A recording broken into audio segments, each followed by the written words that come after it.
ત્યારે ગાર્ડનની અંદર ગંદકી અને ટોયલેટમાં ગંદકી અને કૂતરાઓનો ત્રાસ અને દારૂની પોટલીઓની દુર્ગંધથી લોકો ત્રાહિમામ પોકારી ઉઠ્યા છે।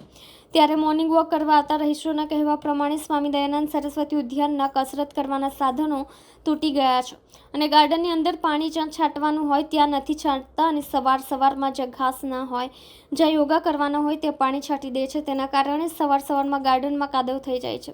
તેના કારણે યોગા કરી શકાતા નથી અને દોડ લગાવીએ તો ગાર્ડનમાં રહેલા કૂતરાઓ કરડવા દોડે છે। તો ગંદકી દૂર થાય છે અને કસરતના સાધનોને રિપેરિંગ કરવામાં આવે અને આ ગાર્ડનની ગંદકી મુક્તિ થાય એવી અમારી માંગ છે। સુમનભાઈ ત્રિવેદી, અમે દયાનંદ સરસ્વતી ઉદ્યાનમાં છીએ। દરરોજ કસરત કરવા જઈએ। અમે છેલ્લા 7-8 વર્ષથી અહીં આવું છું।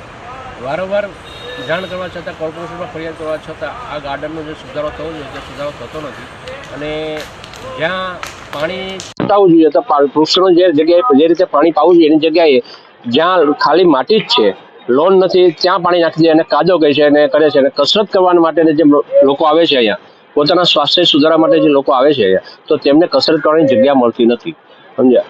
અને જે કસરતના સાધનો છે જર્જરિત થયેલા છે, એને વારંવાર રિપેર કરવાથી વધારે ઉપયોગ રહેતો નથી, વારંવાર તૂટી જાય છે। તો એ સાધનો બદલાવી કાઢવા જોઈએ અને નવા એની જગ્યાએ નવા સાધનો સારા મૂકવા જોઈએ। પ્લસ આ ગાર્ડનમાં સફાઈનો બિલકુલ અભાવ છે।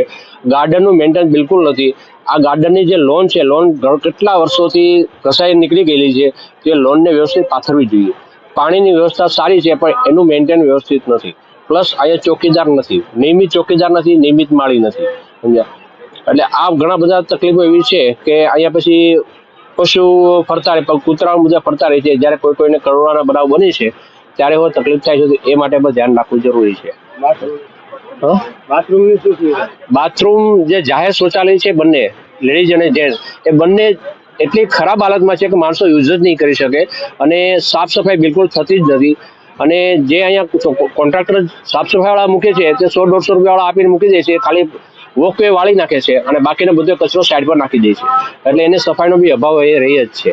અને ઝાડ પાન ને બધું જે છે એ વ્યવસ્થિત નથી। એને ઝાડ પાન જે છે એને કોર્નર કરી નાખી, ત્યાં પાણી નાખવા માટે પાણી વ્યવસ્થિત મળી આવવું જોઈએ, તો રોડ રસ્તા બધા સારા રહે અને માટીમાં પાણી નહીં જાય તો માણસો કસરત કરી શકે, વ્યવસ્થિત કરી શકે અને મેન્ટેન કરો ગાર્ડન તો સારું રહે। મુખ્ય શું માંગ છે કે અત્યારે વહેલું થવું જોઈએ? મુખ્ય માંગ એ છે કે જે પાણી જ્યાં ત્યાં નખાઈ જાય છે એ નહીં નાખવાનું, લોન વ્યવસ્થિત બનાવી દેવાની। લોન વ્યવસ્થિત બનાવ, પાણી છાંટવાની પદ્ધતિ અલગ જ છે લોનની, એ પદ્ધતિ મુજબ પાણી છાંટો। બીજું કે ઝાડને જે આપણે ગ્રીલ મારેલી છે, ગ્રીલની બાજુમાં જે નેટ છે ત્યાં મહેંદીની વાડ કરો, એટલે મહેંદીની વાડ કરવાથી ગાર્ડનનું સુશોભન વધે। પ્લસ અહીંયા દારૂનું જે દૂષણ થાય છે એ દારૂનું દૂષણ બંધ થાય તેવી વધારે સારું છે, કારણ કે એ થવાથી ઘણા અસામાજિક તત્વો બી અહીં બેસીને કામ કરે છે, બેઠા હોય છે। એટલે આવેથી સામાન્ય ઘરના સામાન્ય લોકોને તકલીફ થાય છે, તો એ દૂષણ દૂર કરવું। પ્લસ અહીંયા એક દિવાલની કોર્પોરેશનની ગાર્ડનની દિવાલ છે તેનો હોલ પાડી દીધેલો છે, તે હોલનું મેન્ટેન કરી બંધ કરી દેવું। આવું ઘણું બધું મેન્ટેનન્સ કામ ગાર્ડનમાં કરવાની જરૂર છે। રાઠોડ યોગેશ।